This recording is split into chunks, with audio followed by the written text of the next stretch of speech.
નાગલા ગામમાં 148 જોડકાએ અભય એકાદશી વ્રત કર્યું હતું અને જેમાં આ વ્રત 1 વર્ષ સુધી કરવામાં આવ્યું હતું. 1 વર્ષ પૂર્ણ થયા બાદ વ્રતની અભય એકાદશીની ઉજવણી કરવા માટે શ્રીમદ ભગવદ્ કથાનું આયોજન કરવામાં આવ્યું હતું.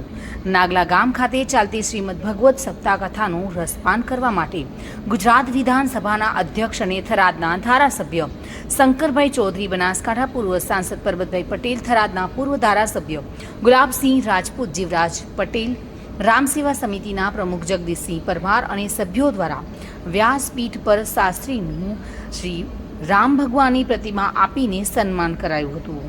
શ્રીમદ ભગવદ્ સપ્તકથામાં નાગલા ગામના સરપંચ અને સરદારસિંહ વાઘેલા, અંડાભાઈ પટેલ, રાસીનભાઈ પટેલ, ગ્રામજનો અને આગેવાનો મોટી સંખ્યામાં ઉપસ્થિત રહીને રસપાન કર્યું હતું.